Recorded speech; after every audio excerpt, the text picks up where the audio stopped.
Hello viewers, this is another exciting video just to talk about what we call Ohm's law. Now we are going to be brief so that you understand. Remember, we are preparing for the coming exam for General Certificate of Education, where we'll be going for exam in science, and this is science paper 1 to be specific, physics. Remember, we have a very simple illustration of a graph on the board and the table value here. Now, since we are going to talk about Ohm's law, you might have some interest to know the meaning and the definition of Ohm's law. Remember to say, Ohm's law states that the current that is flowing through a conductor is direct proportion to the potential difference that is passing through the appliance, provided the temperature of that particular conductor remains constant. Now, we have a table value here on the board as well as the very simple illustration of a graph. So now, what you're going to do with this video, make sure that you pause the video, you take down the table value and you access the graph so that you can try by all means to plot the graph, because this question is very important for some of us who are sitting for this exam on 29th July. Remember, the table below was obtained from an experiment on Ohm's law. So this was the table that was obtained after the arts to carry out the experiment talking about Ohm's law. Now, voltage and current. So voltage, we have the SI units here, which is volts, and current, we have capital letter A representing what we call amps or amperes.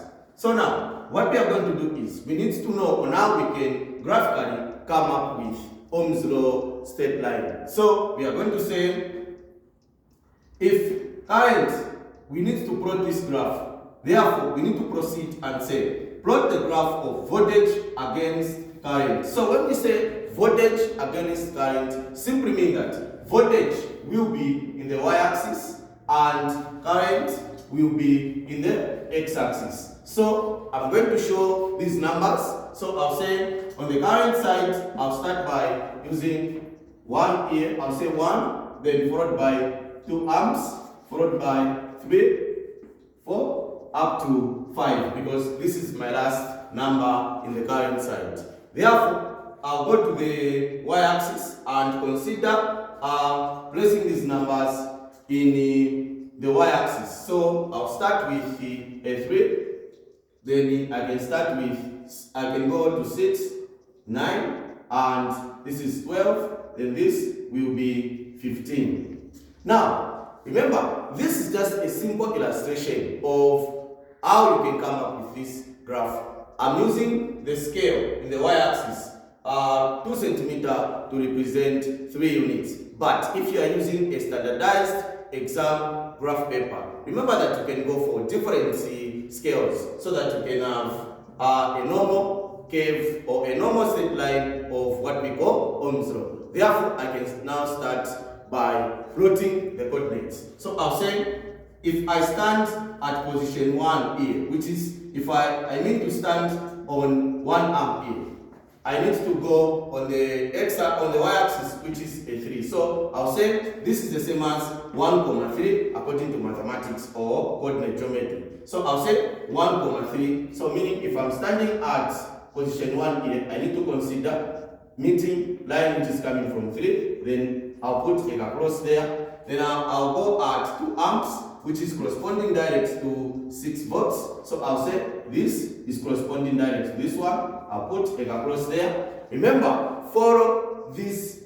step by step so that you understand, because this question is very much important for us who are sitting for this coming exam. So remember, I'll go on 3 amps, then definitely I'll go at 9 volts here. So 4, which is the same as 4,12. So I'll start at position 4 there. Then I'm going to meet the line that is coming from 12 volts there. So then I'll start at 5 amps, then meet the line that is coming from, definitely coming from 15 amps there. So after finishing plugging in my coordinates, remember to say you can just get a rule and draw this should be a straight line meeting all the points that you have drawn. Now, since you started at this position, therefore, if you want, you can complete your graph like this, or if you want, you can just complete at 0, 0. There's no problem. Now, when you draw it like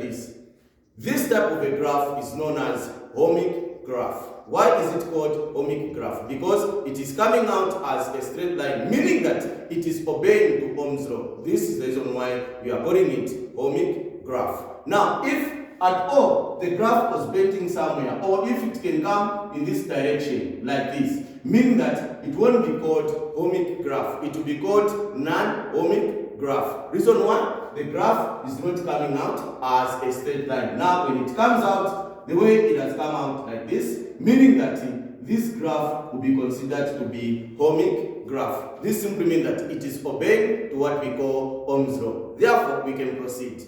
Now, we are going to go to question B. The question B is saying, using the graph, calculate the resistance, 2 marks. So, this question is very simple. Since we've come up already with a graph, therefore, how are we going to get the 2 marks? Just asking about what we call resistance. Now, resistance is just as a result of understanding what we call Ohm's law. Remember, we said voltage is direct proportional, or if you understand what we call the current that was flowing through a conductor, which can be direct proportional. Therefore, we are going to say R is equal to V over I. Now, when you say R is equal to V over I, this R is also known as resistance. Then this is voltage, this is current. Now, at any point, you are going to pick, if you pick 1, then you are going to consider picking 3 volts. Then you are going to have a common resistance. If at all you pick current to be A2, you start and considering picking 6 volts, you are also going to get what we call the same resistance. So, in this case, I'm going to say V, if I pick 3 to be my voltage there, then I'm going to pick current to be 1, so that I can divide and consider having 3 ohms. So this is the resistance that I was looking for. Definitely, hope this video is going to be beneficial to those of us who are sitting for the coming exam. Make sure that you consider going through the graph and make sure that you start at. Wish you all the best.